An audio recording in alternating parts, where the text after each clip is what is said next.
Hi hello every one അസ്സലാമു അലൈക്കും. ഇന്ന് രാവിലെ എഴുന്നേറ്റപ്പോൾ യൂട്യൂബ് സ്ക്രോൾ ചെയ്യുന്നതിൻ്റെ ഇടയിൽ ഞാനൊരു പൊതിച്ചോറിൻ്റെ ഒരു വീഡിയോ ഉണ്ട്. അത് കണ്ടപ്പോൾ മുതൽ എനിക്കിന്ന് പൊതിച്ചോറ് കഴിച്ചേ പറ്റൂ. അങ്ങനെ ഉമ്മാനൊക്കെ ഞാൻ പറഞ്ഞ് സെറ്റാക്കി എടുത്ത് പറമ്പിൽ പോയി വാഴയിലൊക്കെ വെട്ടി നമ്മൾ പൊതിച്ചോറ് ഉണ്ടാക്കുകയാണ്. പിന്നെ ഇന്നത്തെ മെയിൻ ഹൈലൈറ്റ് എന്താണെന്ന് വെച്ച് കഴിഞ്ഞാൽ പതിവില്ലാണ്ട് ഇന്ന് വീട്ടിൽ കുറച്ചധികം കറികളും ഉണ്ടായിരുന്നു.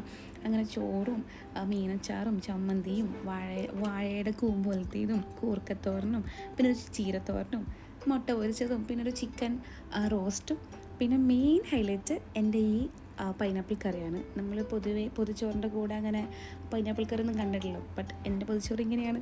അങ്ങനെ പൊതിച്ചോറെല്ലാം കെട്ടി സെറ്റാക്കി നമ്മളൊരു 1 hour ഇങ്ങനെ വെയിറ്റ് ചെയ്തിരുന്നു കേട്ടോ. കാരണം ആ ഒരു ഇലയുടെ സ്മെല്ലും ടേസ്റ്റൊക്കെ നമ്മുടെ ചോറിലിങ്ങനെ പിടിക്കണമല്ലോ.